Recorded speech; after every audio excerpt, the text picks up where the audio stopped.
الموجودين مع نخبة أطباء التجميل بالمملكة العربية السعودية. طبعا بالبداية رح نبدأ أن نقدم كامينو لحتى نفتتح معكم بالنسبة للخطوة الأولى بعالم الأنزيمات Pbserum. Thank you so much.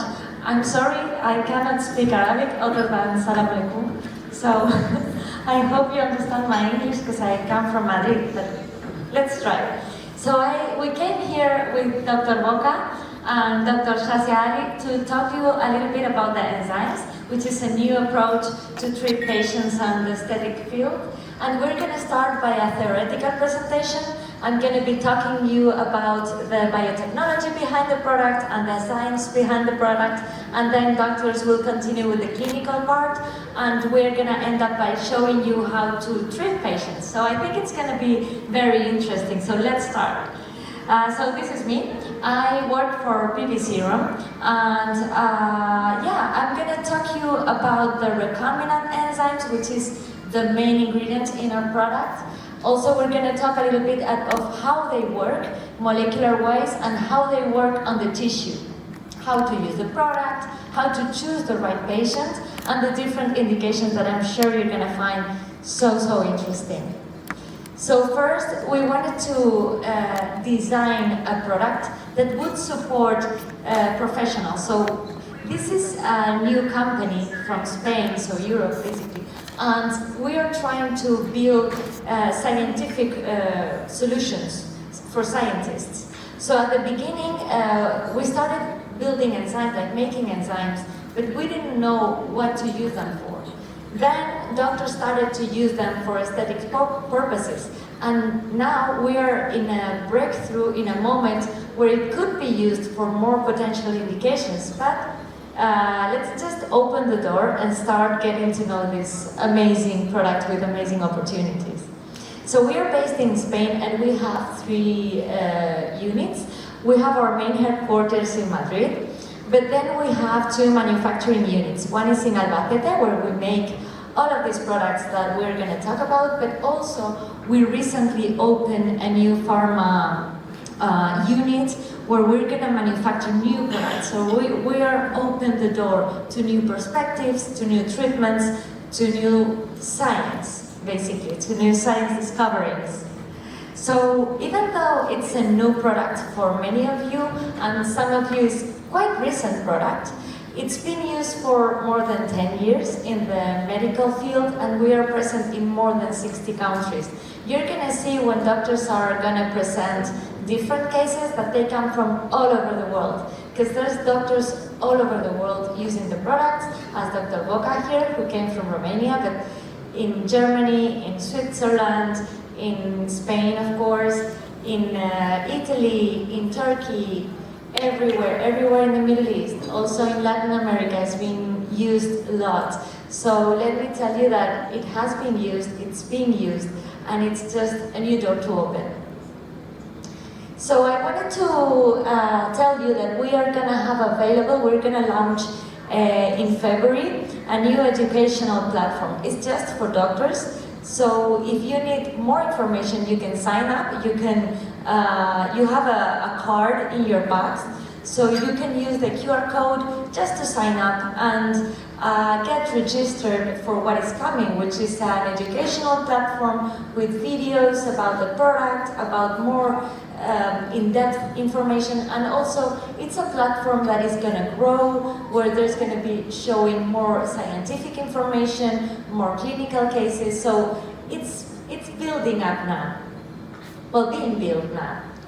And once you access the request, you fill in the different data, and then you get request the access for registration. So you will receive an email to your inbox, so you will get registrations. There's no material at the moment, but it's going to be built up through the months, and it's going to be a very interesting platform to connect doctors worldwide. So yeah, I think it's going to be pretty interesting, and it also is part of the project, and I think it makes you know doctors from all over the world, and get to know them and get to see their experiences and maybe say hi in congresses. So yeah, it's always about sharing. So let's go into the science. So if we remember from our first years in college maybe, what are enzymes? Enzymes, as you know, they're very complex molecules, very big, and they attach, big compared to other drugs. They attach to their substrate through the active site, and in our case, our enzymes break down molecules. So their characteristic is that they are very specific, and they are very sensitive also.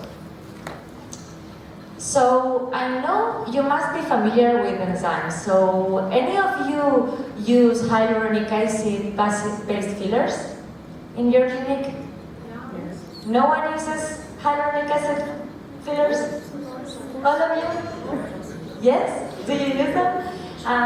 Do you use hyaluronidase to, just in case there's any complications? Okay, so you know a little bit what is it about. So there's a lot of hyaluronidases in the market, and usually they get purified either from vegetable or animal source.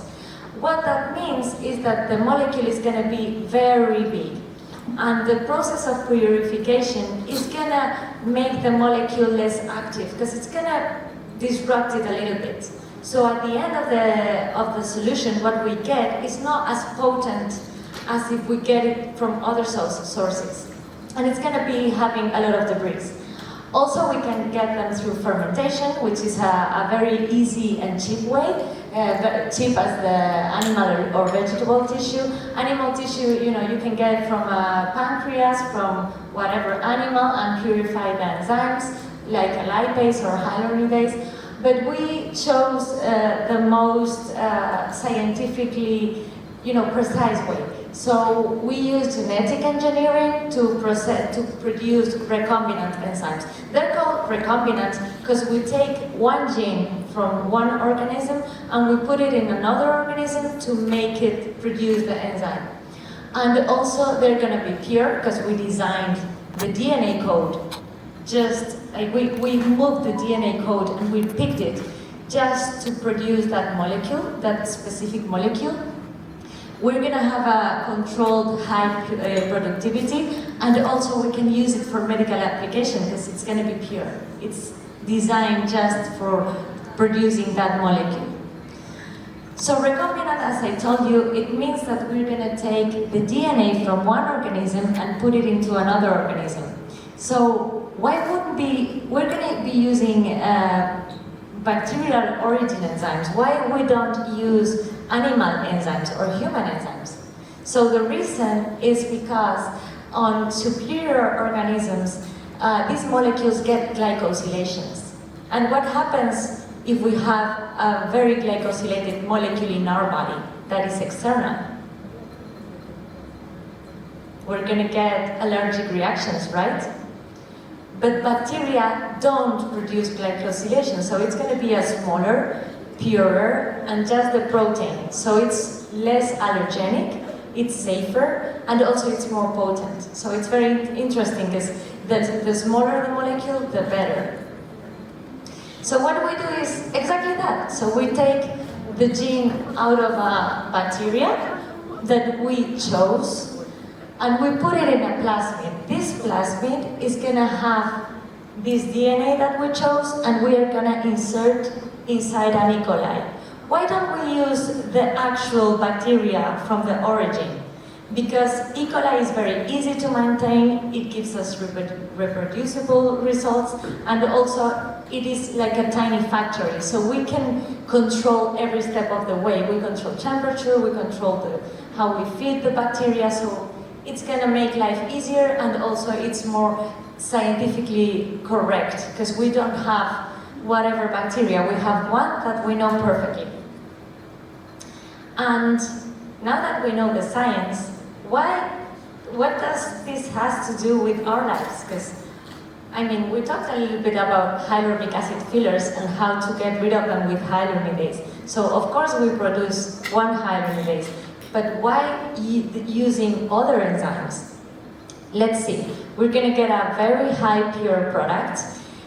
It's gonna be safer than other enzymes from other origins because ours don't have glycosylations and they don't carry debris from cells. Also, they're gonna be highly specific because it's just the protein, just the active sites.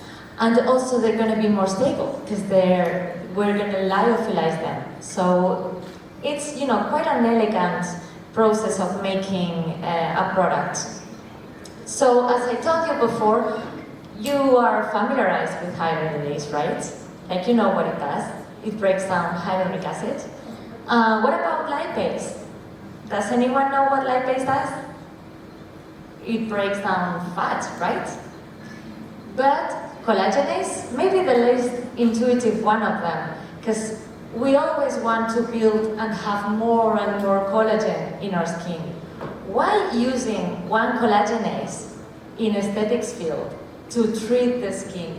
Okay, so this is the most interesting point because it's not just about the amount of collagen, the quantity, it's also about the quality. What if we could remove the collagen that is wrong and we could replace it for a good one? So that's what enzymes do. So for the hyaluronidase, as you know, it breaks down hyaluronic acid, not just for the fillers, but also when there's fluid retention, when there's edema. It happens because the extracellular matrix is thickened due to these polysaccharides that can retain a lot of water. So if we reduce this thickness, this viscosity, we end up reducing volume because we reduce also this edema formation. About the lipase, it breaks down triglycerides, but it's very interesting because it can get inside the adipocyte without breaking the cell membrane. So we're not going to cause any kind of necrosis, we're just going to reduce the amount of fat and we're going to reduce the volume of the adipocyte. I'm sure doctors are going to show amazing cases, but think of not breaking down tissue, just shrinking it. And about the collagenase, which is my favorite, my personal favorite, it breaks down the wrong, flaccid, non-functional collagen fibers, but also it breaks down the fibrotic fibers. So it's going to be very useful, not just to treat flaccidity and saggy skin, but also it's going to be a beautiful treatment for scars, for acne scars, for fibrosis, for cellular. So there's a lot of indications, and it's just an amazing world to discover. So this collagenase, as I told you, it removes the collagen fibers that are erratic, that are non-functional, and it stimulates fibroblasts. So in this video that we're going to see, it fits very well. Pbserum recombinant enzymes are in a solution to perform tissue remodeling. And we're The going to enzyme see how lipase the breaks those proteoglycans which are responsible for water retention in the extracellular matrix. Therefore, we can drain this trapped liquid and reduce edema by degrading these molecules. Targeting collagen, we can remodel and reorganize non-functional collagen fibers thanks to the action of Pbserum collagenase's gene H. It makes more efficient the approach by which we can dissolve collagen excess and enhance fibroblasts to synthesize new, stronger and more elastic collagen. Localized fat is another important issue that we can target with Pbserum lipids. This enzyme binds and breaks those triglycerides that accumulate inside the adipocytes, releasing free fatty acids to obtain energy by other tissues and making those adipocytes smaller. Lipase enhances the diffusion of the other enzymes by draining the liquid retention, while collagenases pave the way for lipase to reach the adipocytes by dissolving the surrounding collagen. The combination of the three enzymes provide a synergistic effect and a So yeah, let's try and educate ourselves with this program. Just please join us on our website, because you're gonna find that once we start working with enzymes, at the beginning we follow the rules, but what happens next? You get creative, you build your own treatments, you design your own protocol. So it's going to be an amazing process, I'm sure of that. So just to recap, we use enzymes because they speed up metabolic reactions, so it's a physiologic thing. They also are highly specific. They are only active in presence of the substrate, and they're going to provide a local action, not systemic, which is very interesting because it gives us safety. So we have 4 products. The first one is called Smooth Blast, and it's a box that contains 10 vials of lyophilized powder, lyophilized collagenase. So why do we lyophilize the product? Because we don't need to add in anything. It's just 100% pure and 100% sterile, and it can travel the world, no problem. So we're gonna find 10 vials of powder collagenase. In Slim Plus, it's 10 vials of lipase. In Drain Plus, it's 10 vials of hyaluronidase. And then we have Lift Plus, which is a product designed to use superficially. And you're gonna know how to use it immediately because it has collagenase, so we can treat the collagen in the skin, but also it has DMA and vitamin C, so it's gonna improve the quality of the skin. Now, here with me we have amazing Dr. Shazia Ali, and she's an amazing dermatologist. You can come here, and of course, she has an amazing curricula. Thank you so much for being here with us.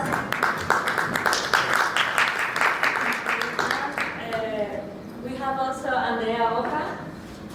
Thank you for coming. She comes from Romania. Also amazing speaker. So I'll leave you guys.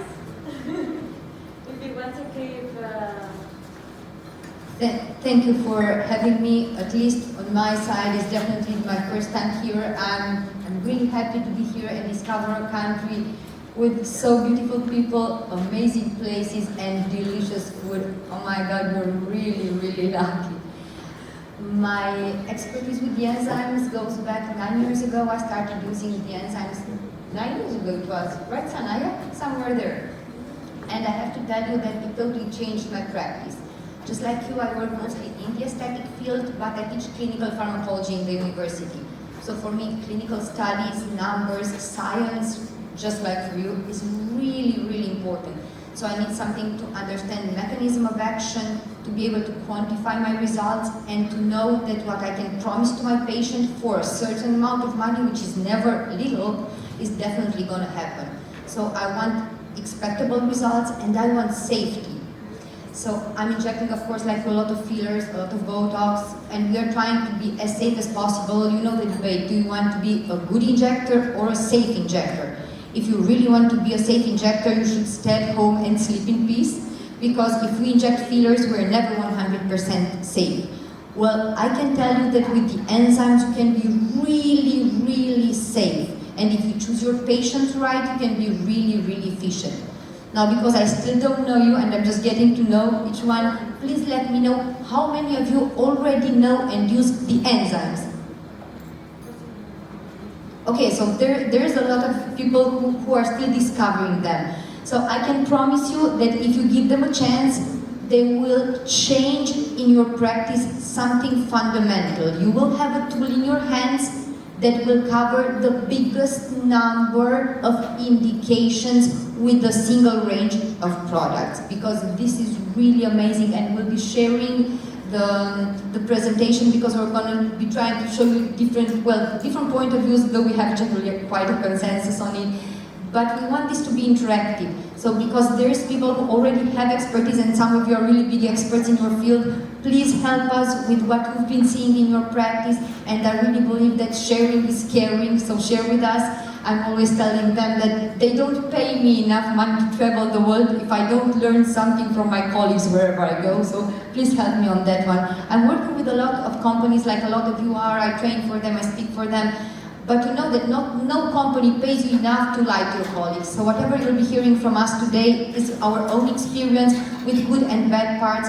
But I can tell you that when I go at home on a Friday, because we don't work Saturdays and Sundays, so on a Friday evening after I inject a whole week of enzymes, I go home and I sleep very well because I'm very, very safe. So that's why I really like talking about them, because it's something different, it's really different, And once you understand their mechanism of action, you understand that, well, the indications that we're going to be sharing with you are just some of the indications and a bit of the potential that there is in there. I'm always telling them that we're seeing a rising star. We are still at the beginning, meaning there's still more and more indications. In dermatology, we know that fibrotic tissue, collagen disorders are a big field in there. So all of them, there is potential. So bring your own ideas, get creative with them. We're going to be sharing with you, and we're going to be giving you, whoever wants to get access to the presentation, Omar has it, so everything that we have at hand, we're going to give it to you.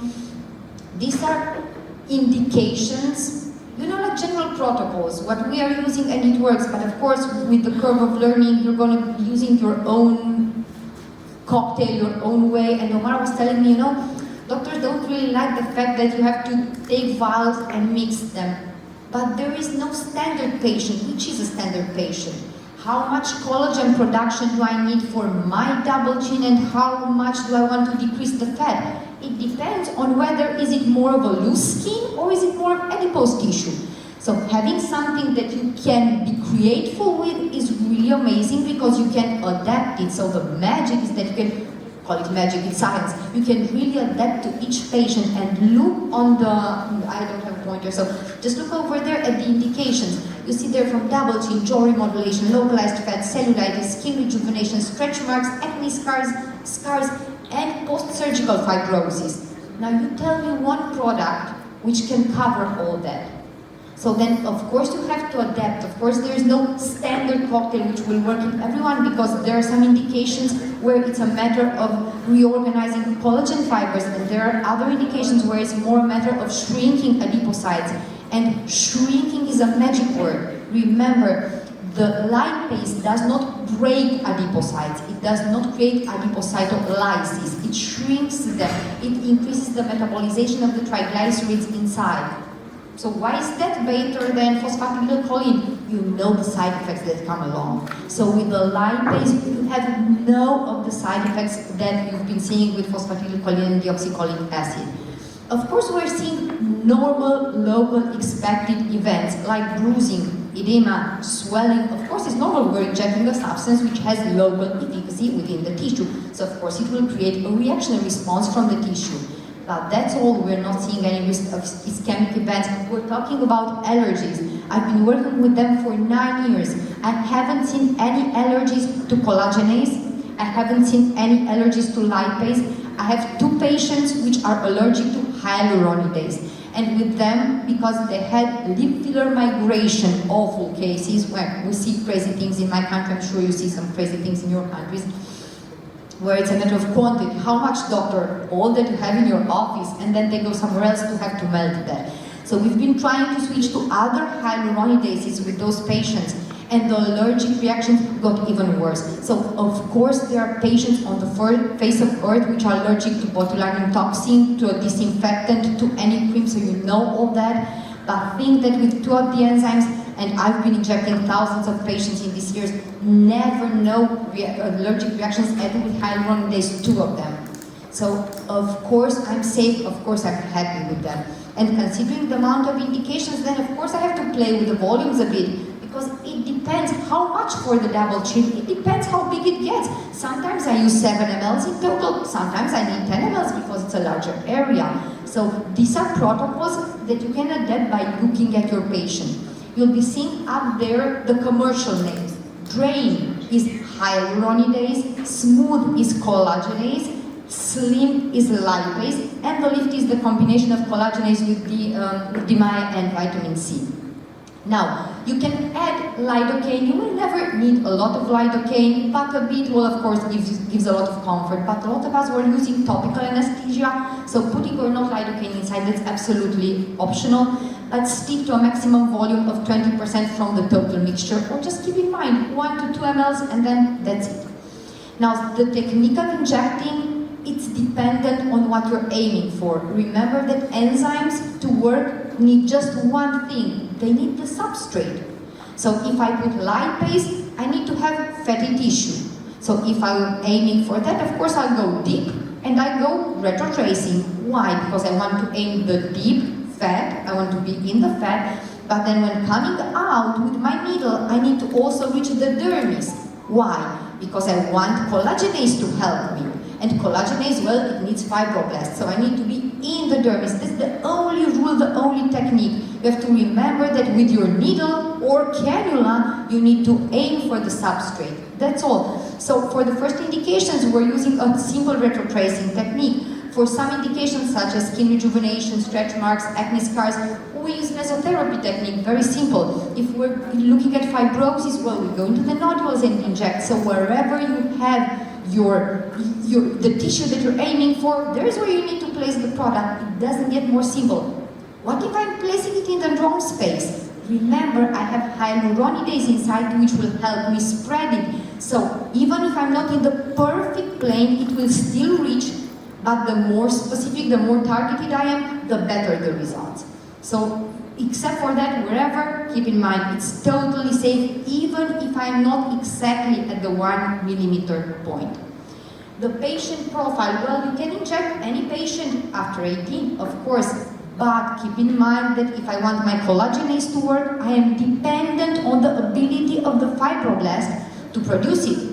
So, of course, a 75-year-old patient will not have the same ability as a 20-year-old. So that's why with some patients we see amazing results with 1 session, some need 2, some need 6.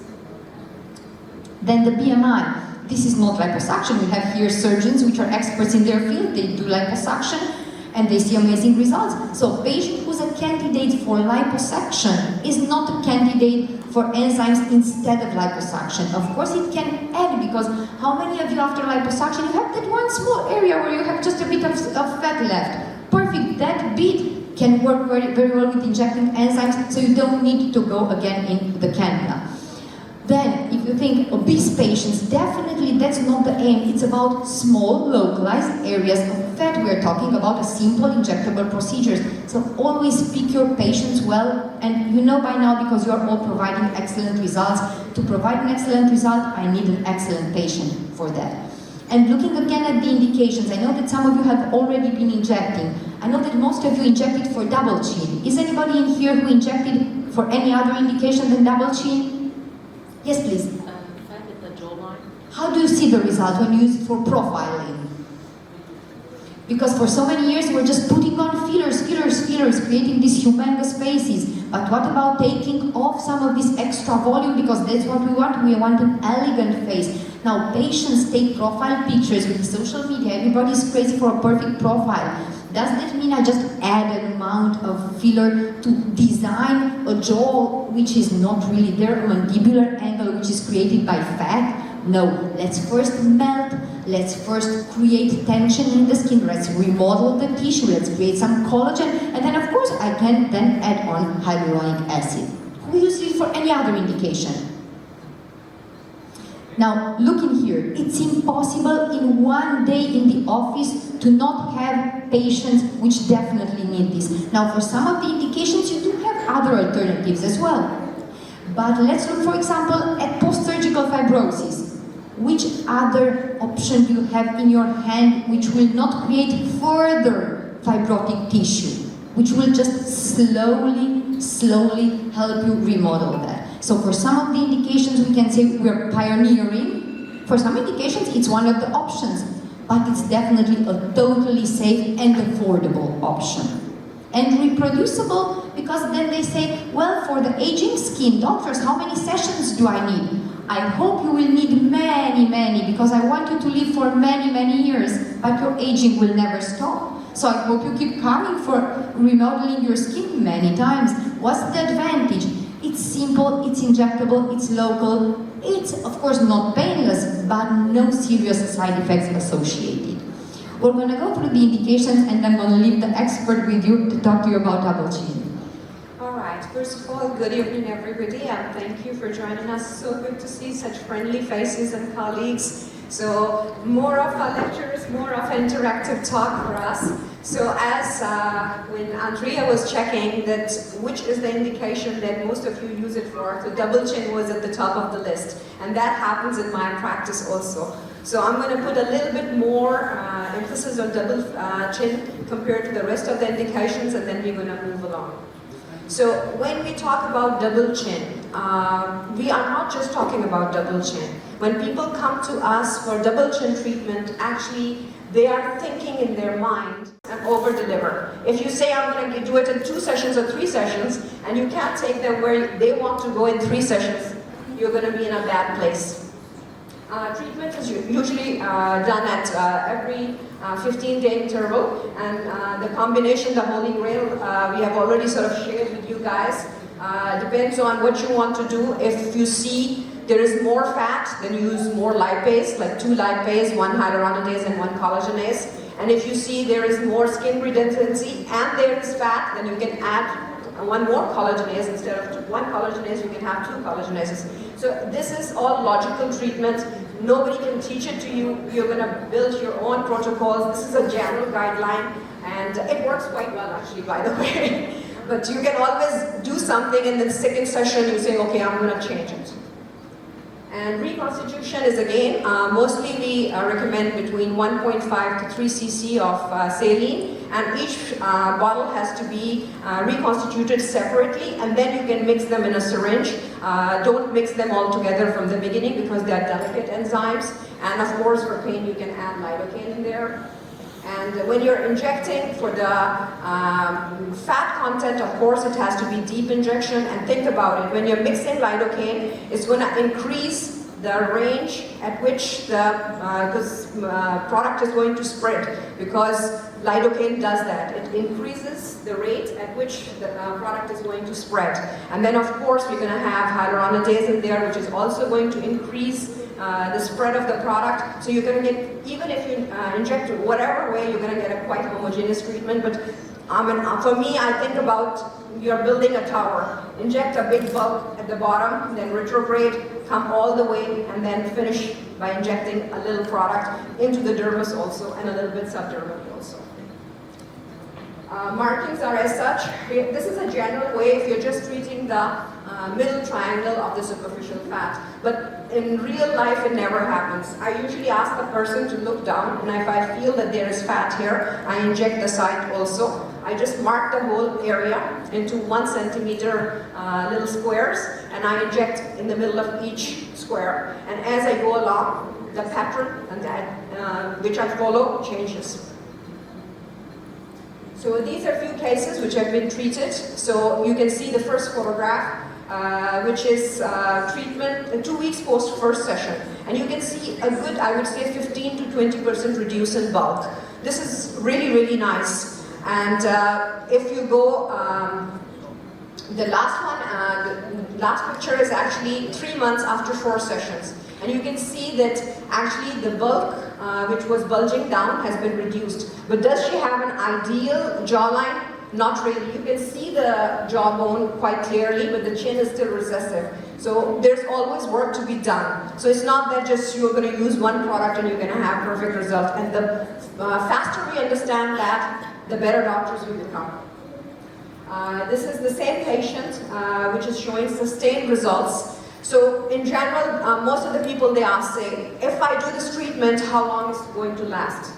So my answer is, as long as your weight stays stable, you're not going to get this fat back. But if you're going to gain 10 kilos, do not expect that the results are going to stay with you, because remember, we are emptying the fat cells, we are not killing the fat cells, right?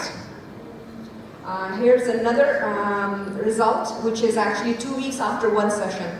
So, I mean, I have been using all different sort of products. I've been using deoxycholine, I've been using phosphatidylcholine, caffeine, artichoke extract, central ashika, you name it. We have been using mesotherapy for 15 years. I have to admit, I haven't seen such elegant and nice results in 1 session. Sometimes even I am surprised when the patient comes back. So actually this is something that I'm really glad that I have this new tool in my armamentum now. Now, this is another patient which has been treated 4 weeks after the treatment, after 2 sessions. And we can see the jawline a little bit better. Is she at a perfect stage? No, it is. But you can see here the doctors did not respect. I'm sure her BMI is much more than 30. But it's not a hard and fast rule that you cannot accept patients. But you have to tell them that you have to be patient, and it's going to take more number of sessions. But we are going to get there. It's all about, I think, building expectations with our patients and understanding exactly what we are doing.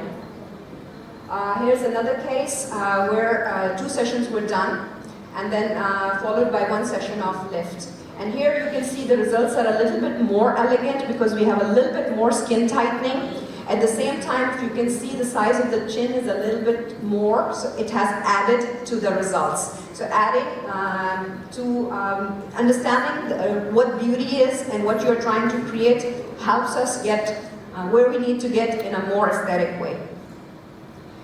This is another result, and I would say, again, you can see that there's very nice reduction in the double chin, even with 1 session.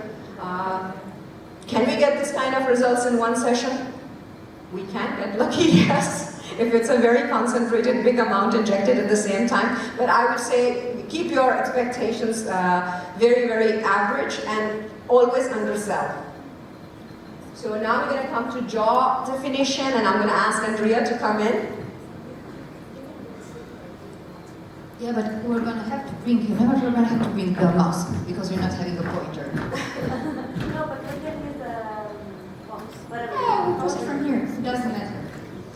So, yeah, you know, I was telling you that I really hope that while coming over here I'm going to learn something by myself. So, Shazia, thank you. I learned quite a lot by looking at your very nice presentation. And I remember that we forgot to mention some very important, let's call them tips and tricks about injecting enzymes. I was telling you that what's really important of the enzymes is to reach the substrate. But keep in mind that enzymes, and you all know that they're very delicate. So we have to respect some things with them, such as their pH. That is why the option of adding more lidocaine should not be there. So don't put more lidocaine than recommended, because it will change the pH and it will decrease the efficacy of the enzymes.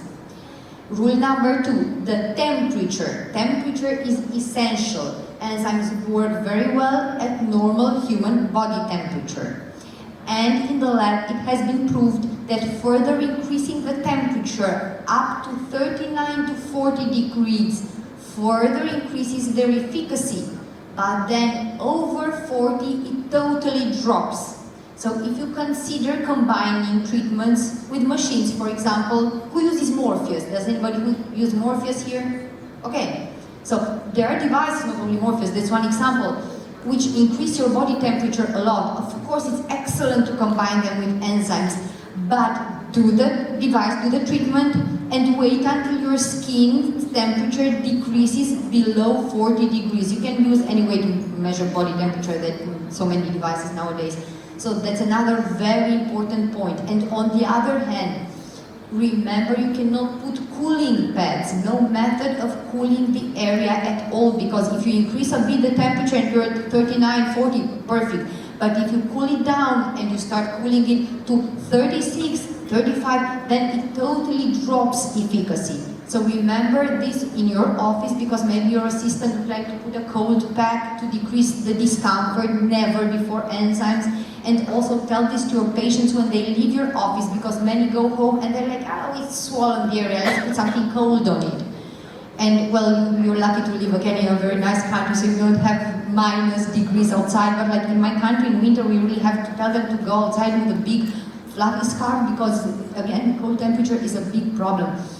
So respect the physiological function of enzymes so that they can give you the amazing results they saw. And then, just like Dr. Shazia, she mentioned it very well, have realistic expectations. I'm going to show you some pictures of ultrasonography, because some of the pictures that you see here make me hardly believe them too. I saw the plastic surgeons looking at the pictures like, come on, with only 1 session. Sometimes it's a matter of how you play with the light, and we all know that.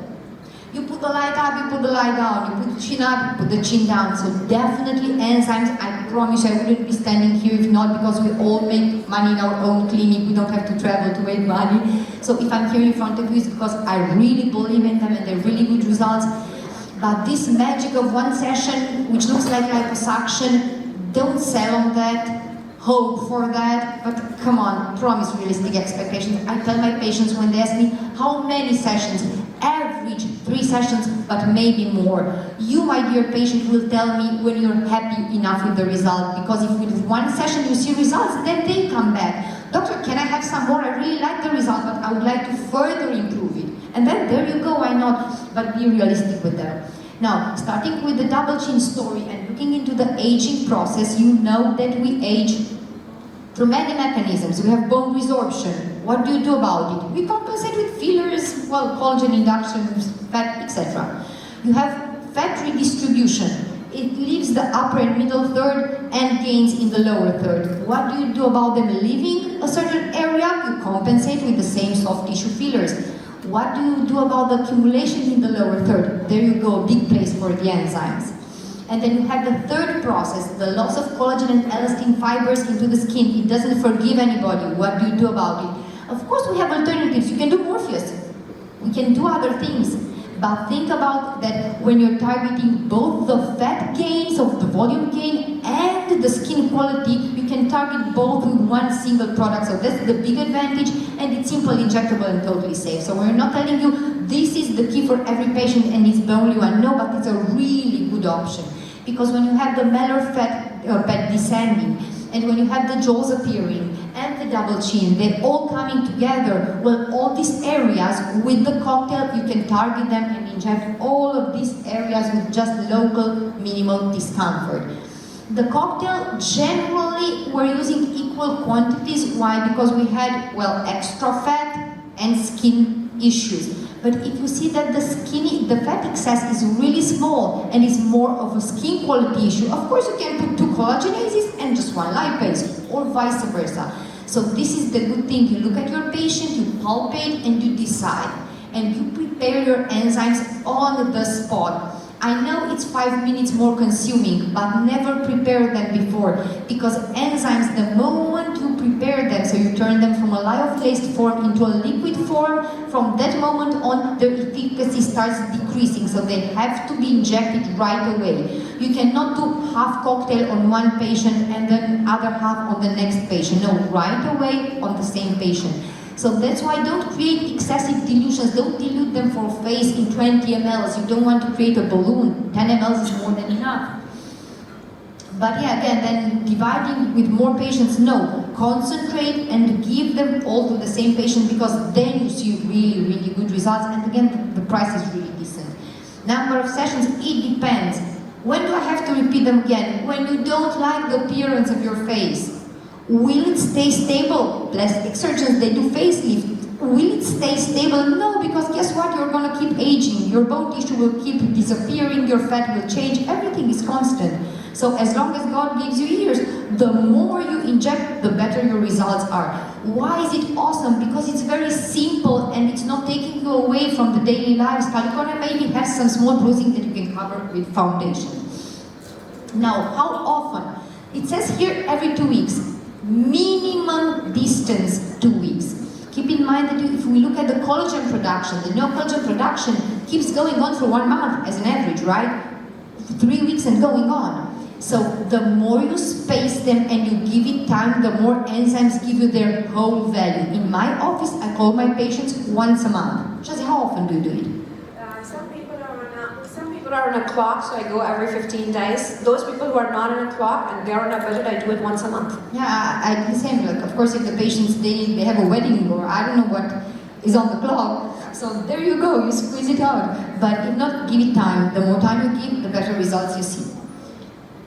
And moving on. The reconstitution, again, it depends on the volume, how much volume you want to put inside, but for a full face, an average volume of 10 mL is really sustainable when you want to do a bit of jaw definition, because it's enough to put a bit in the malar region, a bit in the jaw region, and a bit in the double chin region. So you can really actually just cover by infiltrating the whole area. Technique, retrograde. Why? Because I want to go deep into the fat. We use the 13mm gouge needle, and we go retrograde. What if the patient has a wedding coming in 5 days and she says, doctor, please, no bruising. Use the cannula. Of course you can use the cannula. You place it into the adipose tissue. Will it reach the dermis? Of course, because it spreads. So definitely. I was hearing voices, I thought it was in my head. Okay. Exactly where you see the excessive volume, like this drawing is just like a drawing, but you cover exactly the area where the volume and the skin quality is an issue. You will see here some very nice results from my colleagues from around the world. You see results really from all over. We have doctors all over the world working with them and having really, really nice results.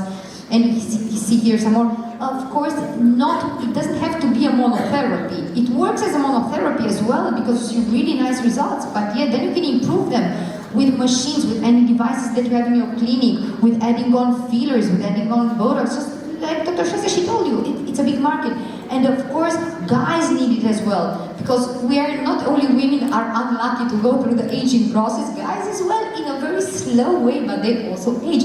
So definitely, men, women, younger, older patients, they all benefit from them. Just have the expectations that, of course, you're going to see faster response with younger patients because their ability to produce collagen, so their fibroblasts are way more active than with elderly patients.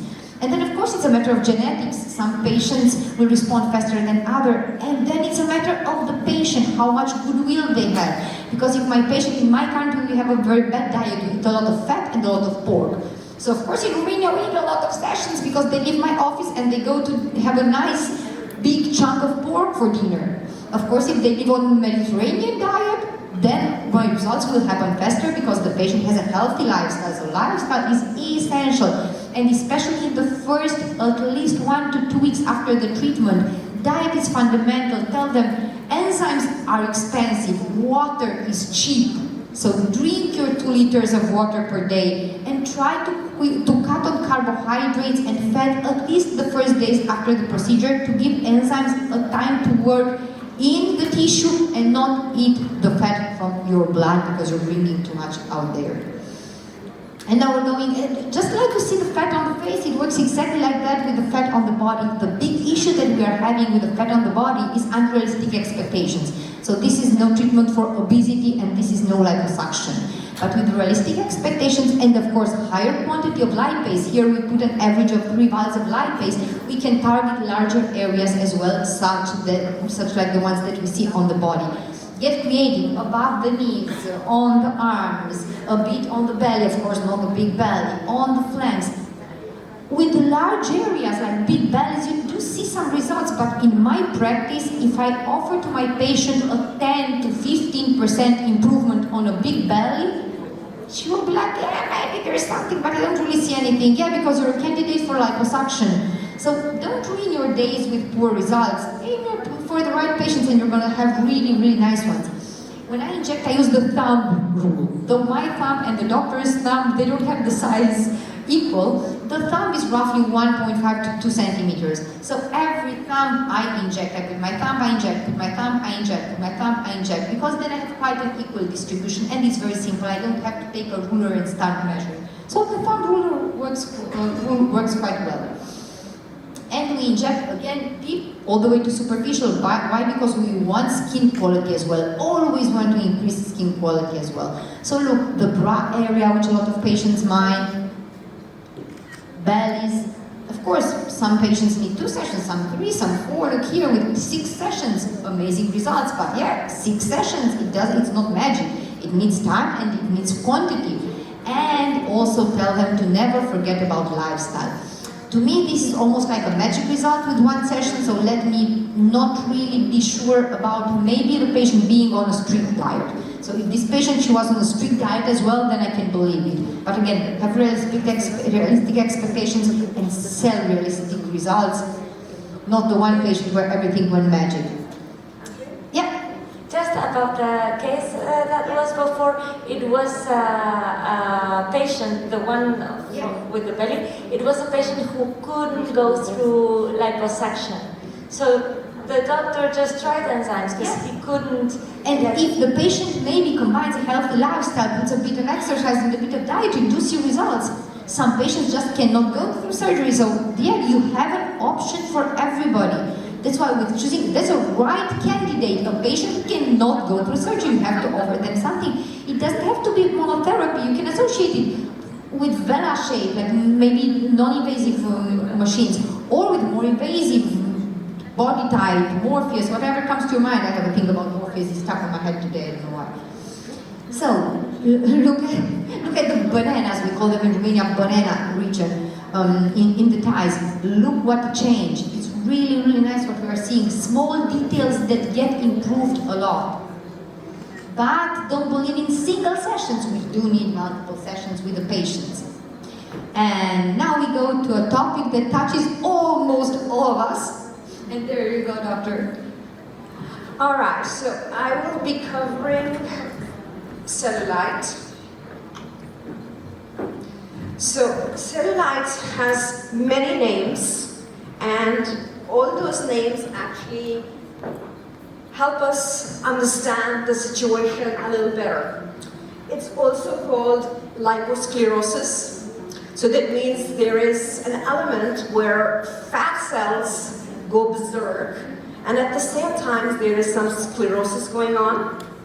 It's also called gynoid lipodystrophy. This also tells us gynoid, that means it's more related to female and it's more related to the estrogen hormone. And dystrophy in general covers dystrophy of the fat, the septa, and the other tissues in that area. So why ladies have more cellulite compared to men? Because all of us know that men have a more, I would say, chicken wire style fibrous structure supporting their skin, so the support is better. In female, it's like picket fence arrangement of the fibers that support the skin and attach them to the muscles. So over the time, whenever the fat size increases, and then at the same time with age and with the hormones, the septi, they start to go under sclerosis and fibrosis. And as this process happens, the blood circulation and the lymphatic circulation in that area gets very, very sluggish. And that's when we start to get the appearance of peau d'orange, or what we call cellulite or dimpling of the buttocks, thighs. It happens on the arms, it happens on the abdomen too. I think I'll have to go back.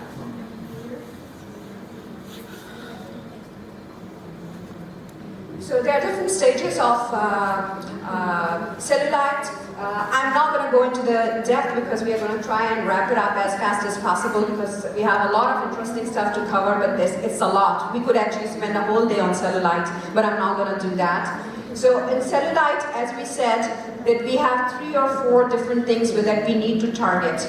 So if we are just dealing with early stages of cellulite, our target is maybe improving the fibrous septa and reducing the fat. And if we are dealing with stage 2 and 3, or even say stage 4 of cellulite, we want to deal also with the lymphatic drainage and the blood circulation in that area. And because we have these cocktails that help us to do that, we can do that in a very, very successful way. So this study was published in the Journal of Plastic and Reconstructive Surgery back in 2022. It actually only studied the effects of collagenase on cellulite, right?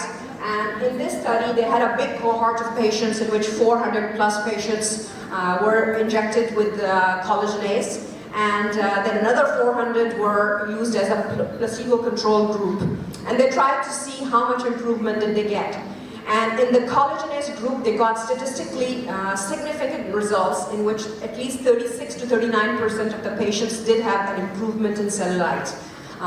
In the placebo group, they also had some improvement, because sometimes when you're just doing microneedling and injury, it helps the tissue healing process. And how do we know that our product is successful, or is it actually the maneuver, or a lot of time people say it's just tunneling and all that improved. So actually that group did get some improvement also. But we have more improvement with our cocktail of lipase, collagenase and hyaluronidase compared to just the collagenase. Why? Again, going back, when we looked at it, we are not just looking at the fibrous tissue.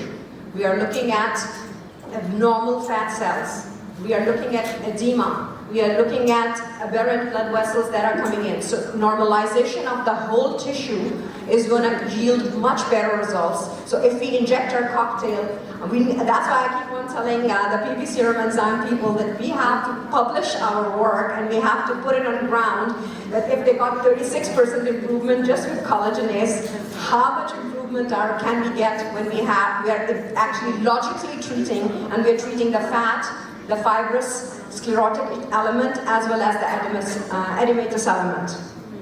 So again, the cocktail has to be done logically. Here, mostly we are targeting the fibrous septa, which have become inelastic and fibrous, and they are leading to these dimpling and bad results. So collagenase is our main element that we need to put into play. And then of course we have fat that we need to work on, so we have to have equal parts of fat, dissolving enzymes, as well as improving the fibrous tissue. And then hyaluronidase. Hyaluronidase is like actually going to help with the drainage, and it's going to help with the edematous and the sluggish blood supply related edema and the lymphatic edema pooling into the area. So reconstitution is exactly the same way, and again, you can see if it's a skinny person with cellulite, you will use less lipase and more collagenase, and if it's a fat person with cellulite, you're going to use more or equal parts. Markings are pretty much the same. I also learned from Andrea the rule of thumb. So actually sometimes when we are in a hurry, you don't want to actually, and sometimes, you know, like when you clean the skin with alcohol and saline and everything, and after that you have the disinfectant, and then you're trying to draw on top of the skin and your marker stops working. So actually the rule of the thumb can come in very handy. You inject with a thumb and inject next to that. So actually this is something very interesting. So these are some of the results which have been shared from Mexico, and with 2 sessions, in my opinion, this is marvelous results. There's another results which have been sent from Ukraine.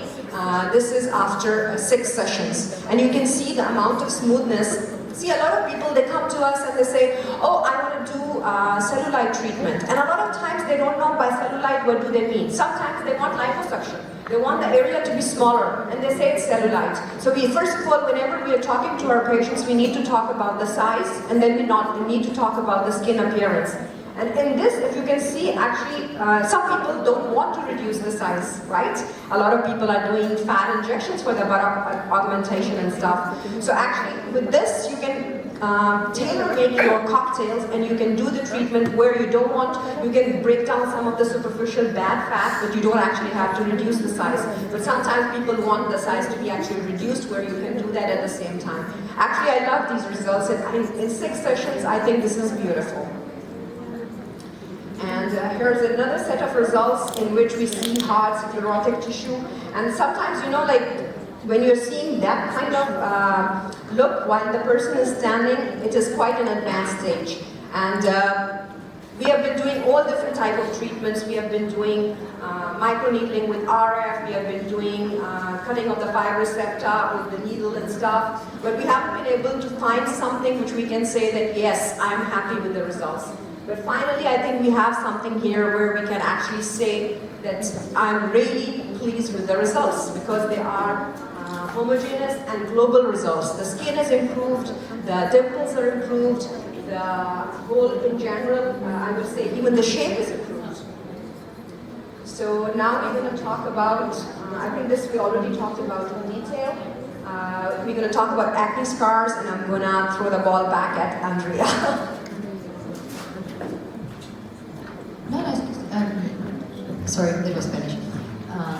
Yeah, we're going to try to speed it up, because then we're going to also show you the practical part on the topic. So I'm going to be brief about acne scars, because everybody here knows acne, you all know acne scars. Just think about it as a very life-impairing situation, and then you know your patients, how much they suffer when they have acne scars, and think about the options that you have right now. Of course, we do have options. We do have lasers, we do have cross TCA that we use for ice pick scars, but think that there is a big place still to be filled.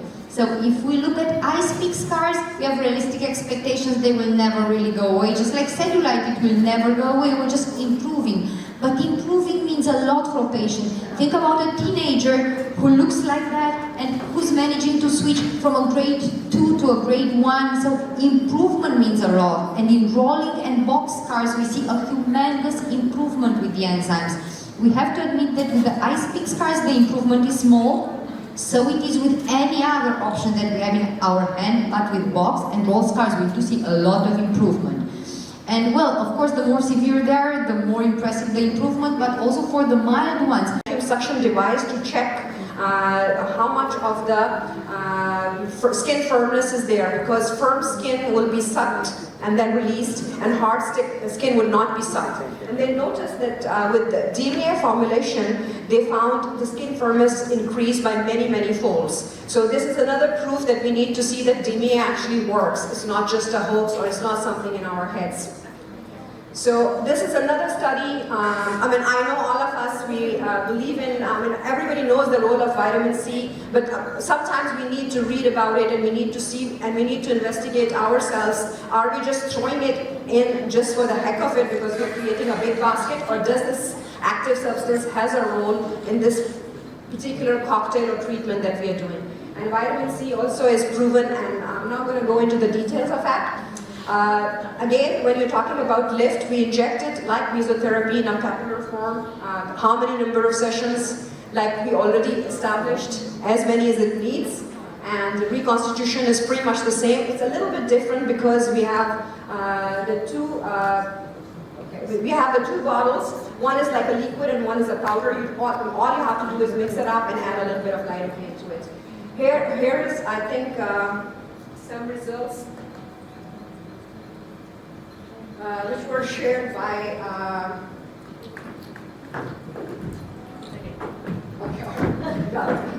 okay, so this is a case from Azerbaijan where you can see a little bit of skin flaccidity on top of the navel area. And with 2 sessions, there is, I would say, decent skin tightening and lifting effect. It can be combined with other agents, and with more number of sessions, we will see more improvement also. But in my opinion, in 2 sessions, it's a very decent improvement. Now we're going to go to stretch marks. We're running short of time, so we're going to be really fast. You see stretch marks? What are stretch marks? A combination of poor skin quality, what you've just heard, and what we saw in acne, atrophic scars, right? You all agree with me that after all, a stretch mark is nothing but an atrophic scar on a poor skin quality. So we use again the lift, we reconstitute it, and we inject it exactly as mesotherapy, as simple as it gets in all the stria. Of course, the earlier you start, the better the results. But even with white stria, you get really good results. Look here, and we know how hard stria respond. They will never totally fade away, but look at the amazing improvement. Now, I will show you a picture that I just put here with skin improvement, just to convince you that it's not just pictures that we're showing you. This is ultrasonography. Now, of course, if you look, you see improvement in skin quality. Of course, stria, of course, skin flaccidity, everything works in the same way. We have new, healthy, young collagen production. Look here at the bright pixels. This is ultrasonography. Bright pixels are the collagen and elastin fibers. Look after the injection sessions, how many more bright pixels you have. So this is the clear ultrasonographic images that show you that we have a ton of new, healthy-looking collagen. So despite pictures which might or might not be maybe something, this is evidence, this is science behind. So this is why I'm telling you, go through the indications that you see in your office. There's so many patients with all of these things that are going on that, of course, indications, volumes, we're giving you all this, and then make it your own. Start with using this, we promise you results, but then as time goes by, of course, with your own experience, you're going to get even better results. And we're going to show you some more scars. The doctor is going to talk to you a bit more about scars, and then we're almost done. Yeah, so scars, we can actually work with all different types of scars with collagenase. We can use on atrophic scars, as we saw in acne scars, or basically stretch marks are also atrophic scars. We can also use them on normal scars. We can also use it for hypertrophic scars, but hypertrophic scars would be a tall order, I would say. All right, so in a normal scarring procedure, what happens? Whenever we get any injury or cut, our body has a natural response. It starts to heal itself. What happens is platelets come, they send all sort of chemical signals, then fibroblasts come into the area. The first type of collagen that is brought into the area is type 3 collagen. As the type 3 collagen is produced, then type 1 collagen comes in. And then depending on how much is the concentration of type 1 to type 3, the ratio determines, are you going to make a hypertrophic scar or a hypotrophic scar or a normal scar. So the more type 1 collagen you would have in the scar, you're going to have your scar coating, right? So type 1 collagen creates tough scar tissue, the hard, fibrotic, keloid type material. Type 3 and type 7, they represent a normal pattern of basket weave assembly, and the tissue is not that hard. And so this is something that we need to see, that there was a study which was published in Wound Care in which they studied the ratio of collagen 1 and collagen type 3 in scar tissue. And they found that in normal scar, it's anywhere between 6 to 1. That collagen 1 is 6 and collagen 3 would be 1. But in keloid, it would be 17 to 1 ratio. So the higher the amount of collagen 1, the more bad scar you're going to make. How does this help us? This helps us because collagenase, or MM1, actually breaks down collagen type 1, right? So if collagen type 1 is collecting and you have a new scar and you put collagenase there, it's going to change the ratio. It's going to bring collagen type 1 down and it's going to leave collagen type 3 up. So some people ask me, if I'm going to put collagenase, and am I going to lose my natural collagen? No. Collagen type 1 is the main target for our collagenase enzyme. And collagen type 1 is nobody's friend. Nobody wants it.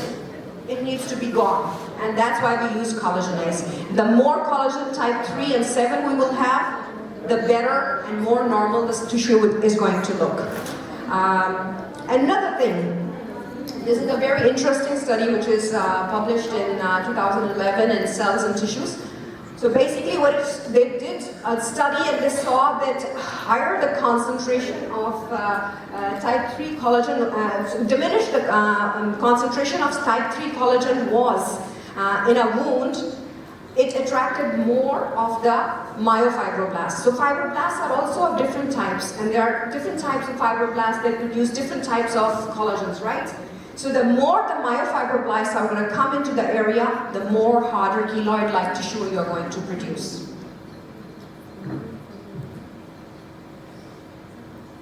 Okay, so I'm just going to...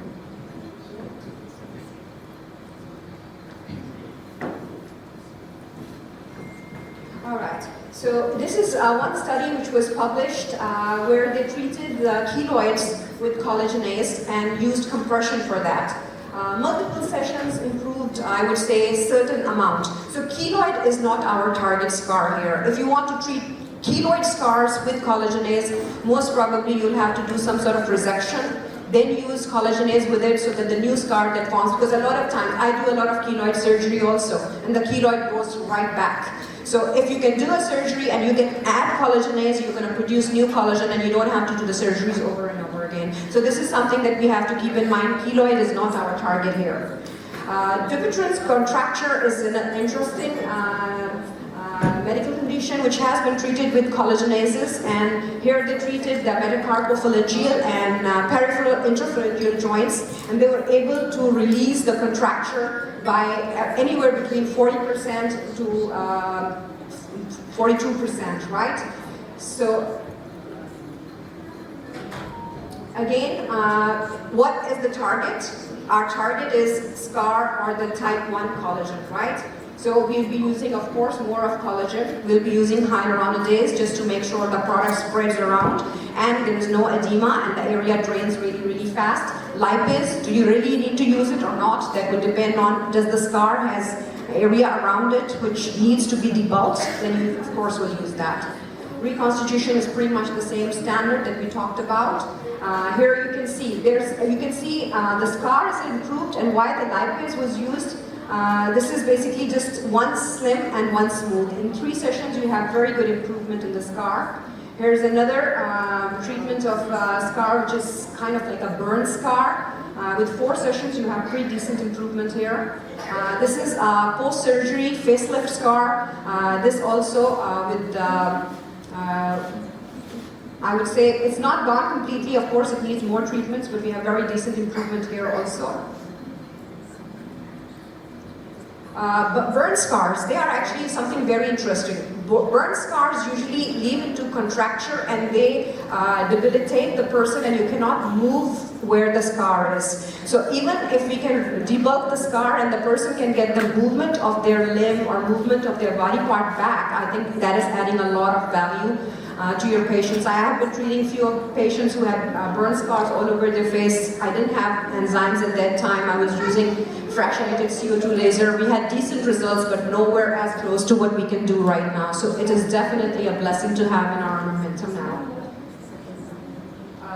This is another scar, which is in the face. I think we have seen a lot of people. I have another patient who had done permanent filler, and then it went into infection, and it exploded, and then it ended up with a big scar. So I added fat into the area, I did a resection and all that, but still, I think the scar was still there. Even with fractionated CO2 laser, I wasn't able to give very good improvement. But after injecting the collagenase and hyaluronidase, I was able to soften the scar, melt the scar, and then I was able to bring the tissue more back towards normal. So now we're going to talk about post-surgical fibrosis with Adria. Yeah, well, this is something that we want to show, especially to our plastic surgeon colleagues, which see a lot of post-surgical fibrosis on their own or other patients, because unfortunately it's true, not all patients heal the way we want. We do not have many other options because you want to be as mild and gentle on the skin as you can, because the more you cut it, the more you burn it, trying to solve the fibrosis, the more fibrosis you get, because this is a skin which does not heal properly. So that's why we want a very gentle approach, and that is why enzymes in this case are really the key to success. So if in aging you need sessions forever and ever, if in cellulite you see improvement till a certain point, with scars and fibrosis, what you gain you never lose. So the fibrotic tissue that you remodeled, it will not go back to its initial stage. So that's why you see, really we can call it magical results. So really, if you have these patients, encourage them. It will not be in 1 to 2 sessions, no, you will need multiple sessions. You will need high quantities to get results, but every single new session will change their life, because some of them are not able to wear a bathing suit with all the fibrosis that they have after the liposuction. So you see it here on the body, you see it here on the body. Not only that you see it, they can feel it when they move. So with fibrosis, it's not only appearance, it is movement, it is life quality, and it is life-changing. And you see it here, for example, on the face. It looks on the cheek like she had a filler. No, it is just that we've been injecting enzymes where the scar was creating a traction, where there was fibrotic tissue. And if you have any doubts with the pictures, look at ultrasonography. Look here at all the fibers which are distorted, creating traction. And look at the nice remodeling after the injection. So again, this is the clear looking inside with ultrasonography proof of what to get with the injection of enzymes with every single new session.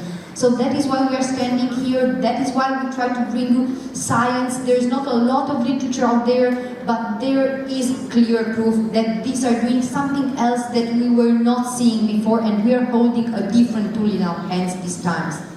We are here for questions, we will rush into patients as well, but if further you have cases, you have questions, at least me, you can reach me there, Instagram, Facebook. You have Dr. Shazia here, she's always here with you. I'm a bit further away, but please, let's stay in contact, share cases, share your experience, because You're learning something from us, we're learning something from you, and together we're further growing enzymes. And well, it's a pleasure to be here. I'm really thankful, and we hope that you can stay also for the practical part, and please bring on questions. We were so convincing, or are you just sleepy? I think we're very yes, convincing. please. Yeah, I just need to know if we didn't have the 1.5 to 2 meters space in between Yeah. injections, what will happen? Nothing, because if you have smaller spacing, it's perfect. The more you puncture the skin, the more collagen you produce by trauma, which is excellent. Already I'm doing this, I'm just checking. Yeah, you know, me, I'm puncturing as much as I can because I explain my patients, especially on the face, the more I puncture you, the more trauma I create and the more mechanical new collagen production I induce. But sometimes they don't like a lot of discomfort, so that's why we want to space them, especially on the body where you have to puncture more. Actually, the double chin and the jawline have good results if we do it even with small spacing. in between. Yeah, because again, mechanically you're inducing even more collagen because you're closer. So again, we are safe if we are closer, we are safe if we're further apart. These are indications, but the amazing part is that because of the hyaluronidase, we're spreading anyway. And if we puncture more, we have more collagen. So thank you for sharing this with us. It's nice to see other techniques as well. Who would like to share some other results or techniques? Yes, please. Thank you, Dr. Brock, for this wonderful lecture. I get amused by your talk today. I wish to share my experience about Morpheus machine with these enzymes for more than 2 years. I do a great experience. I wish to ask you about lipase enzyme for the patient for seborrhea. What do you expect? We do have nice, for seborrhea, we do have nice results even if you just apply it topically. If you inject it in small papulas like mesotherapy, really nice results because it decreases sebum production. Yes, I saw this every day with my patients. Yeah, you see an amazing indication which we didn't even mention. Off the record, awesome idea. You see how one doctor with a creative mind can come up on its own with a new indication, and this is really, really nice. And see, over there, what options do we have? Do we have so many options? No, and look, great results. Of course, you have to continue with the treatment. I'm not replacing their seborrhoid glands. I'm just modifying on the moment the way they work. So thank you for sharing this with us. Thank you. Yes, please. You said that it can be a good treatment for morphine. So what about the soma elastica? Do you think that will have any results? You know, I don't have an experience with that. I've never tried it, but thinking physiopathologically, it should really work. Which I think. Yeah. Camino, Sana, do you have any reports on that? On morphia. No. For pseudos and soma elastica. Pseudos and soma elastica. We don't have a report. You don't have reports. Okay. Actually, anything which has scar tissue, like Dupuytren's contracture, is not what we are discussing. So it's the same thing that you start to develop scar tissue around the mouth and you cannot open your mouth properly. If you inject, you're going to release that. Is it going to come back? Yes, because if it's a condition and it's coming from genetically, you have to do multiple sessions, but at least they can have their life back. Yes. I think it's like we were saying, thank you for the idea. You see how creative we can get. We're seeing patients with burns which cannot smile because of a burn. So the retractile scar, even if you have to do it if you tell your patient, to such a patient, you know, I have a treatment option, but you will likely have to come back in a matter of months every now and then. Will you do it for a smile? Yeah, to be able to smile with your whole mouth, of course you will. So yes. Yes, also to take the lipase enzyme is, I have also air-release machine in my clinic. I combined it with air-release for active acne, and I have a very wonderful pictures for my patients. Very, very, very good, and there is no side effect, no irritation. Every day I saw it in my clinic also. Awesome idea. So thank you for making my trip worth. I just learned something extra new.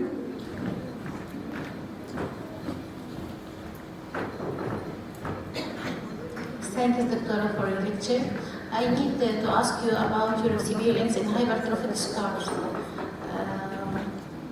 Look, I not only have hypertrophic scars, I have good results, I have some keloids. Yes. Yeah, I can even show you the result of a keloid which went extremely well with 3 or 4 sessions of the enzymes. So yeah, but not all keloids respond. So, and because of budget limitations to patients which have important keloids, I do the corticoids until I get to a point where I know that maybe one more session would bring me atrophy. I stop, and there I do 1 to 2 sessions of the enzymes. But how about the dilution for the keloid? If you use the keloid, you know, in the keloid, you know, you can stack in very limited amount of substance. Yes. So there, me personally, I put 1 ml in the collagenase and only 0.5 in the hyaluronidase. So I have 1.5 mLs that I put in normal size keloids. If it's a very long one, again, I do first of all steroids and then I go with some sessions. But I never dilute it with more because I know I will not have a place where to put it. But keep in mind that with scars, you do not put it only inside the scar but also perilesional. So you inject the whole scar and then you go perilesional as well. But still a lot of volume where you stuck it, and it's a pity. thank you. Thank you. So we're going to go and analyze the patient together, and then we're going to inject together in spirit with my hands. So she's here to treat her double chin. So first of all, we need to see her when she's sitting in a supine position. Do you draw your patients? How many people put markings on a regular basis on their faces, on the patient's faces? My patients, sometimes I ask them, do you feel comfortable if I draw on you or not? Everybody says, yeah, because I know you're paying attention to me. So keep in mind, those of you who think, well, maybe it's not comfortable, they love it because they really know you're focusing on them. All right. So as we look at her, she has double chin, yes, which is a little bit apparent from the frontal view, but from the side view you can see the angle, which is of the neck, is not at 105, it's more like 130 or 40 degrees. We have a little bit of jowling. When we look at her jawline, we cannot see the mandible bone at all. So would she be happy if I just treated her double chin? No, she would not be. So when she's coming in, and she's our regular patient that we see in our clinic every day. So anybody who has submental fat, they always have fat covering over the mandible also. So you have to keep in mind that even if she's coming for double chin, because we are the experts here, we have to tell her that it's not going to make you happy if I just treat this part. I'll have to treat the part which is covering your jawline also. Then again, you pinch, swallow please. So as she's swallowing, most of her fat is in my hand, and I don't see a lot of bulge or push from the subplatysmal fat. So how are we going to sort of mark it? I'm just going to mark. Okay, thank you. Come back. All right, so I always draw a line here, and then I always draw a line here, and I put a double X on top of it. Why? Because this is exactly the area that I talked about that we are not going to treat. Because if we treat and she starts to become too hollow here, she's going to not look pretty, she's going to look old, right? So it is the area which we are going to treat, is the above area. And we need to bend your knee down. And you see, it's not the central area we need to treat all the area which is in the periphery also.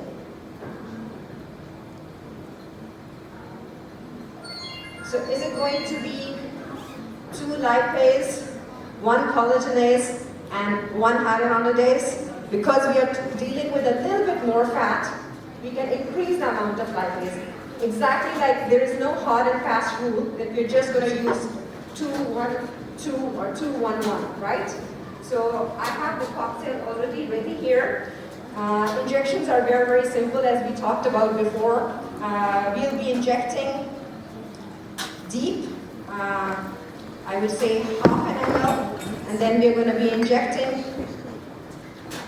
in a retrograde fashion, coming all the way until we are doing intradermal injections also.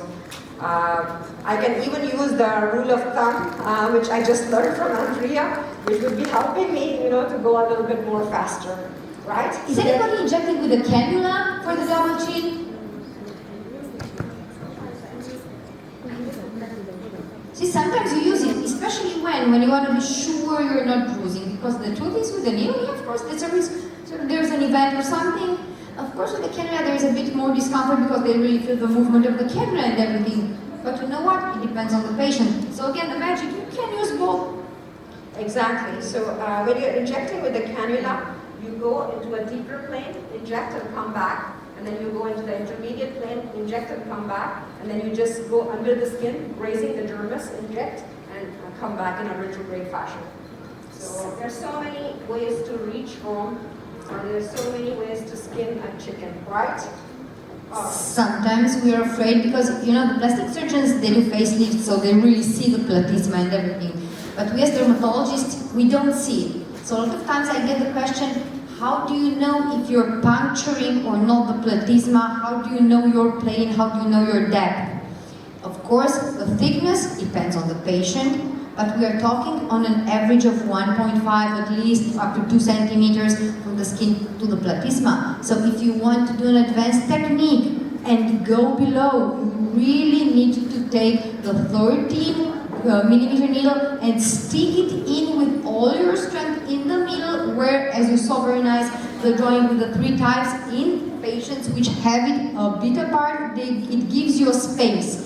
Can you penetrate with the cannula? It's bloody painful. So really, if you get used to using enzymes, if you're a bit more of an expert and you want to reach that point in the very middle with pinching it, knowing where you are, and then putting it all the way as deep as you can, then you are there. But with normal injections of a 13 millimeter needle, you will never be puncturing through the platysma.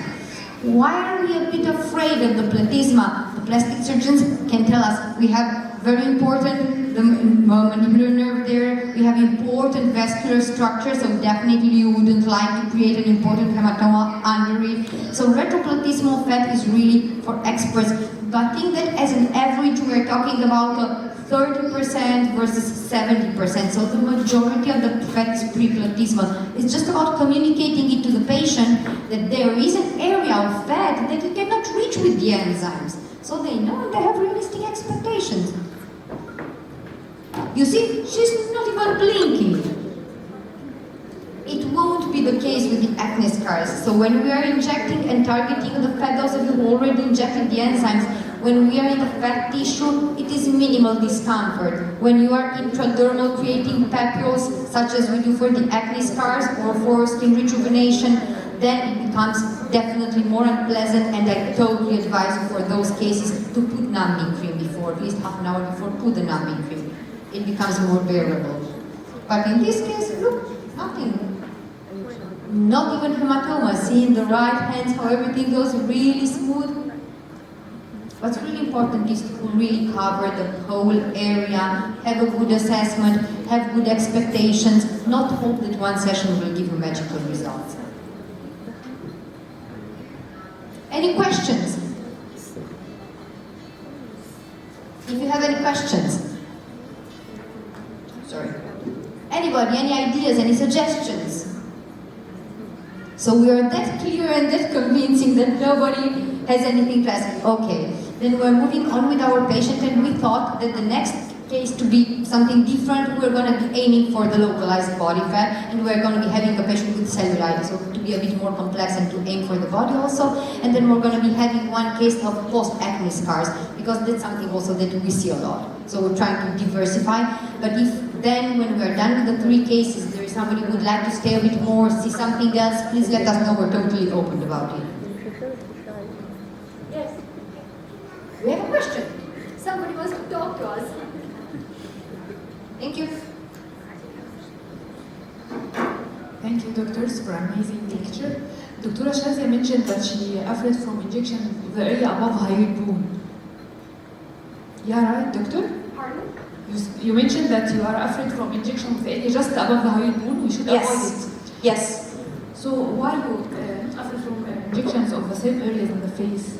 See, the thing is, this part has very little fat, and if we remove the fat, you can see a little bit of the hyaloid cartilage.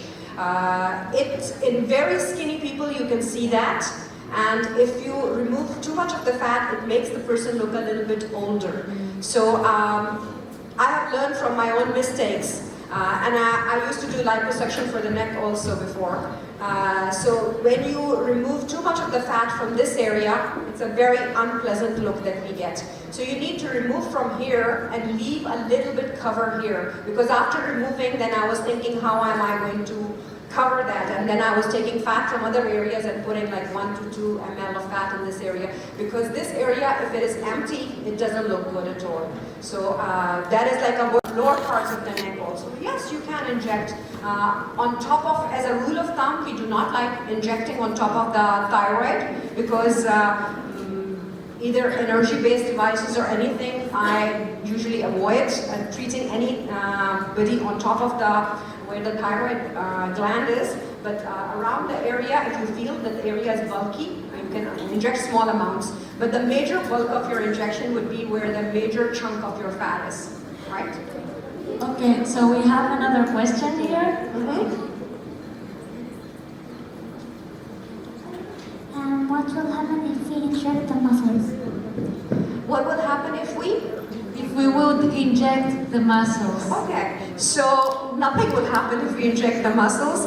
Your muscles are going to flex, they're going to throw the enzymes out. But actually in the digastric muscle and the platysma muscle, you do have fat inside the muscle also. So between the different layers of, we're done. So between the different layers of the muscle, you do have fat also. So we have some interplatysmal fat in this area and interdigastric fat also. So if you end up injecting inside it, you will reduce the bulk also. Also, if we recap a little bit, if we remember that enzymes are very specific to the substrate, we know that nothing's going to happen unless the enzymes find their substrate. So if we end up in a tissue that is not the one that we're targeting, nothing's going to happen. Also, some doctors do like to say that with enzymes, the worst that can happen is that nothing's going to happen. Because the enzymes go where it's needed to act without damaging any other structures. Now we're going to see our next patient, right? Thank you, Anna. See, what other substance do you have in your hands that if you put in the muscle, nothing happens. If you put in a vessel, what happens? A bruise, nothing else. If you put in the right tissue, excellent. So that's why we're talking about safety. Really, really feel safe with it because we have no risk of ischemia, no risk of not reaching, but the more targeted you are, the better it is. Doctor, yes please.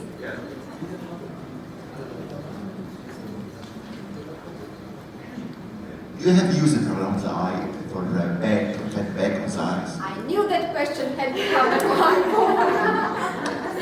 That is my favorite indication. We are trying to avoid talking about areas which are quite risky because of the anatomy, but yes, absolutely. And you do get two different types of benefits. If you inject it pre-septal, where you are safe, you are aiming skin quality. And we know that it is the thinnest skin of the body, which because of the movement and its thin layer will age really fast. So definitely improving skin quality around the eye will give you a very nice result. But then there is something more. What about the fat? Because I'm sure you're asking about the fat bed. Well, we have to keep in mind that that fat is in a risky area. It is retroseptal. The one that is not retroseptal, it is minimal. Those few adipocytes don't make a difference. So the fat that's bulging out when we have under-eye bags, that is behind the septum. And we know that having a retroseptal hemorrhage can be very, very dangerous, can lead to blindness. And we know that in inexperienced hands, going with the needle, you can actually create a lesion in the muscle as well, in the inferior oblique muscle. So it is really an area which can give amazing results, if you really have the expertise to go and inject there. And while me as a dermatologist not reaching surgically the area and seeing enough out of it, I don't feel comfortable with going retroseptal. I just work the really skin quality over there. There is people around the world who do it and who have really, really good results. But because of the riskiness of the area, we choose not to talk open about it. But definitely it works, and it is amazing because you don't have to do any more surgery for that. But yeah, thank you for bringing it up. Sandra, if you allow me, we can also do superficial treatment with lip blast on the area to improve the quality of the skin around the eye, and it can go like on all around the eye, so we can get a nice lift, right? That's what we were saying. The first indication is the skin quality, like the one I started with this. That is definitely the lip blast in any hands that is just perfect. And if you use a normal mesotherapy 4mm needle with the angulation of 30 to 45 degrees, there's no risk of puncturing the septa and you're really safe. But when we talk, because a lot of people around the world say, yeah, but it doesn't work for the under-eye bags. Yes, it does. If you can go retroseptal, if you have the experience to go retroseptal. So again, it will not diffuse through the septa in enough quantities to get really a remodeling of the fat tissue. But as a plastic surgeon, definitely, that's an area with good targeting methods. Actually, I used to refer all my patients to a plastic surgeon for blepharoplasty, lower or upper maybe. But now I'm really excited, and I've been doing so many more cases of under-eye treatment. You do get swelling, which stays 3 to 4 days, but with hyaluronidase and collagenase mix-up, actually the lymphatic drainage gets better also. Some of my patients who have a morning edema and they wake up with a little bit of puffy eyes, after 1 to 2 weeks post-treatment, they actually say, I'm getting less edema also, because it reduces all the polysaccharides that are secreted and accumulated into the area, leading to morning, it's a genetic condition. Some people, they get, is it going to be cured forever? No, but of course, after the treatment, they notice that it gets better also. And 2 to 3 days of swelling, but you have to select your case in a right way, and most people that I'm treating are very happy with 2 or 3 days of swelling, and the chance of not being able to do surgery and to do it something non-surgically, actually they say a very big thank you in return. So now we're going to inject, cellulite. So this is not the right way. We should have assessed the patient while she was standing. We should have pitched the skin. We should have seen how many dimples we had. But as it's a public space, and I think if we had like a back room where we're doing treatment, we were able to do all that more properly. So we are going to go in a little bit more blind. So looking at this patient and looking at, I would say she's a little bit higher than 30 BMI. So not only my target would be to improve the cellulite, which is the skin condition. If we can improve the contours and reduce the bulk a little bit, I think she's going to appreciate that.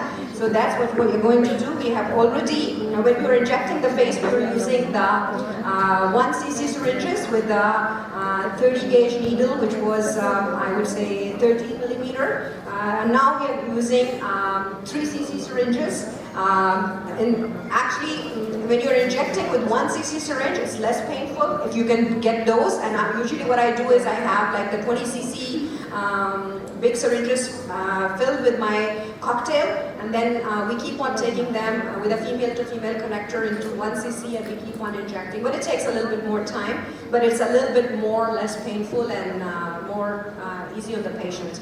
So we're gonna get going. If you guys have any questions, Andrea is gonna be answering. We decided she's taking the patients and taking the questions. She touched a very interesting topic, which I forgot to mention, with the periocular treatment. We are also seeing a lot of edema. Now, sometimes you see the patient comes, I don't know, at 6 o'clock in the evening, and there is under-eye bags. Where do they come from? Is it edema? Is it fat? Of course, assessment is essential. The easiest thing ever to ask is, do they change throughout the day, or are they stable throughout the day, your under-eye bags? Of course, if they change, fat doesn't change throughout the day, so definitely that is fluid retention.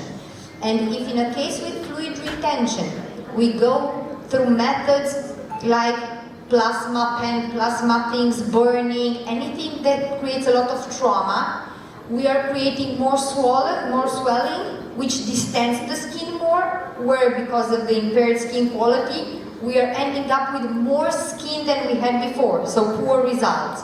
So I think that for cases where the under-eye edema is an issue, it's the excellent treatment, though of course you repeat it every now and then, because I'm not going to be teaching your lymphatic and vascular system to work better. I'm just providing you a help that you can keep on going. Of course, because sometimes we are afraid to tell patients that they have to repeat the treatment. What about Botox? The standard treatment that you have to repeat for how long? For how many years you have? May they be so many. So that's an excellent indication for where it's edema. But if it is stable and we put the hand on the eye and we palpate and we see the bulging of the fat, then if it is fat and it is not skin-related texture issues and it is not edema, do not try to get improvement in an area which you cannot reach, because if you cannot reach the substrate, you will not see improvement. So that is why many cases with under-eye regions have been reported as we see poor results, because the assessment was not correct. Again, if it is fat, remember it is retroseptal. So either you can really go there or leave it to somebody who can, or make it through surgery. But if we have the right indication, we improve skin quality and we do it with a lift, or we improve fluid retention. When you improve fluid retention, which substances would you put in there? If it's just under-eye edema, what would you put in there? Hyaluronidase for sure. Would you add something else? Collagenase, why? It's always skin-related issue as well. Always after your 30s, definitely you're going to have impaired skin in your periocular region because it's very thin. So always the association of these two will give you really, really nice results if it's edema associated. With the cellulite, can I promise amazing things? No, but a reduction. We women really know it, that a reduction in the appearance of cellulite means a lot. Every new session will bring a step forward, a step forward. Can I tell a clear number of sessions? Depends on what results she wants. Some patients after 4 sessions say, I'm very happy with my result. Maybe I come in 1 year or who knows when. Some patients say, I would like to keep on going. Every 1 to 2 months I would like to get an extra session, because with every new one I get better and better results. So this is being able to reproduce it so easily gives the chance for constant improved results. And look how easy it is. You take your 13mm needle, the 30 gauge one, you go deep into the fatty tissue and you inject retrogradely, putting mostly the biggest quantity deep because there's where you need it. Now, do I inject dimples or do I, hills and valleys in the cellulite? Do I go into the hills or do I go into the valleys?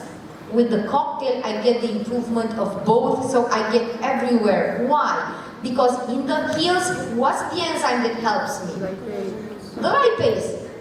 In the dimples, what's the enzyme that helps me? The collagenase.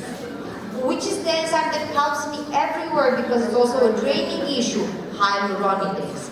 So the cocktail, that's why we inject the whole area, because we really remodel the whole tissue. And as you have noticed, I'm injecting more in the areas which are more bulky, and then the areas which are less bulky, I'm injecting less amount also. So you need to sort of adjust your treatments by looking at exactly the topography of what you're working with. It's always, as doctors, it always starts with the right diagnosis. So Dr. Shazia, she's doing it amazingly. She saw where we need it more, so we focus where we need it more. Some patients have a humongous area full of cellulite. Another strategy is to start in the area where they might need more. Some will tell you, I see it mostly in the lower part, because sometimes in the house I put on a pair of shorts or something and I see it there. Start with an area, be specific, be able to quantify your results so that patients see clearly improvement. Because if I take my standard cocktail and I spread it onto humongous legs everywhere, of course I will see results, but smaller. So the more specific I am with my areas, the more of a result I will be seeing. And of course, lifestyle and diet and exercise bring you the extra mile, but that's, well, sometimes up to the patient, so that they really want to give you the extra mile. Yeah. Anybody, any other new ideas? Is there somebody who feels that there is an indication which could be potential, we did not target it, and would like to ask about that indication? Could I use it in? Yes. Yes, please. What about very oral treatment, fine lines, smoker line? Exceptional question. What about the skin quality which is impaired in the perioral area?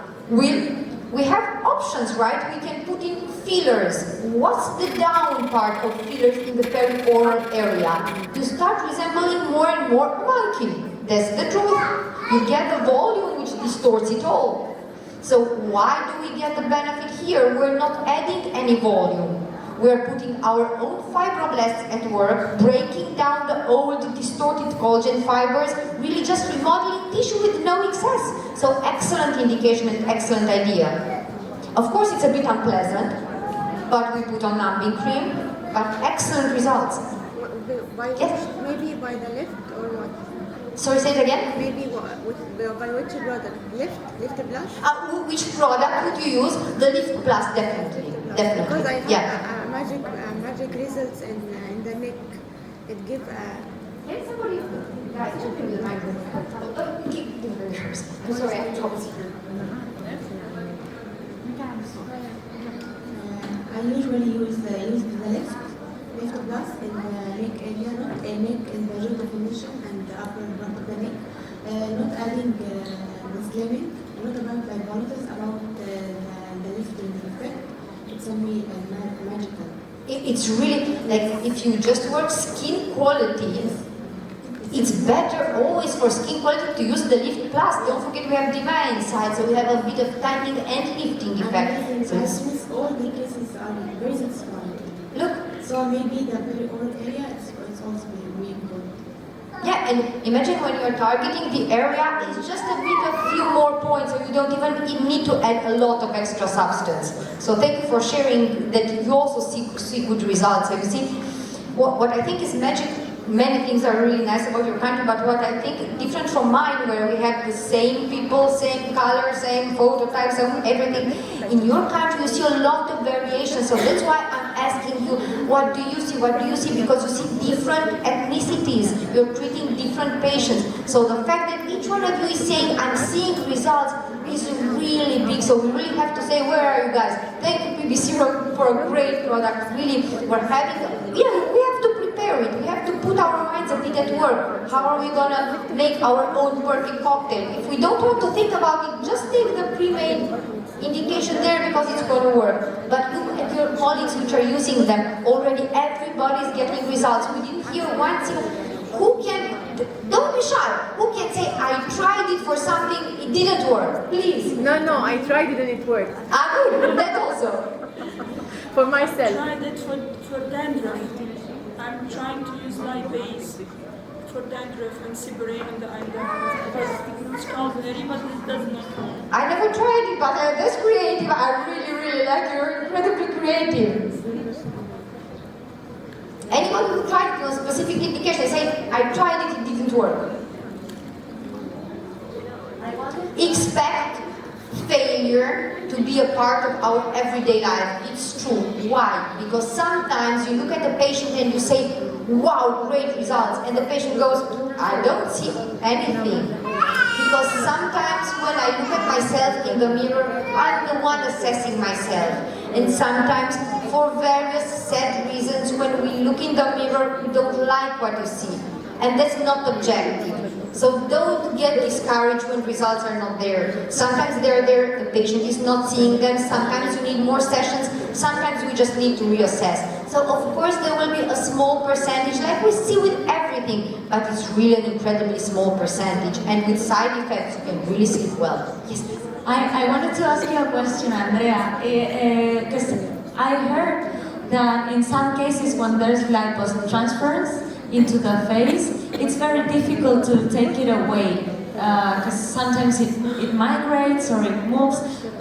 Would you say that enzymes could work for that? I have a patient which had a lipotransfer and she was very unhappy with the results. She had to with a plastic surgeon because on half of the face she had an extra volume down. Maybe it was there before, I didn't see her before. Would the enzymes work? So I think that it's really nice as a primary treatment, but also after various things that went wrong. And I can tell you something else. Unfortunately, you're using collagen inductors, right, all of you? Who's using collagen inductors? Collagen inductors like Radies, Sculptra, Elance.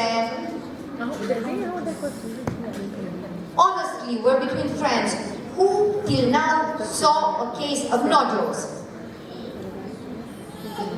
You're very lucky. Good. I've been using gradients for 18 years. I've never seen a lump of or a granuloma talk to my heart. I have, my experience with collagen inductors is very small. We have like 3 years we've been using them in Romania, so I haven't seen any, but that's because my experience is limited. If you have 18 and haven't seen any, that's great. Throughout the world, unfortunately, I talk to my colleagues from Latin America a lot. They have many years for which they have been injecting large quantities of collagen inductors, and when they have nodules, they say that they're getting, because you know, hyaluronidase by its own won't do magic there. They're combining hyaluronidase with collagenase, and they say they get really good results. So I wish you will never have such a case, but keep in mind that if at any point, hopefully never, this will occur, it is an option also to manage heart cases. With the hyaluronidase, sometimes you think, what if it's damaging my own capital of proteoglycans and the skin will look atrophic after the injection? I have a case, hopefully never, who had a case of ischemia with fillers till now?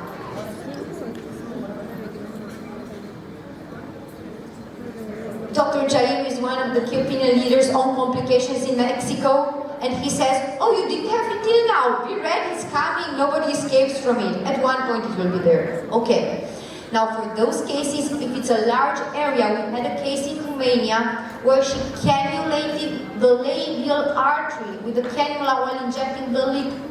She put 0.1 ml of fillers into the upper lip. When she retracted, she started seeing ischemia. She started massaging, it spread over the whole area of the facial artery.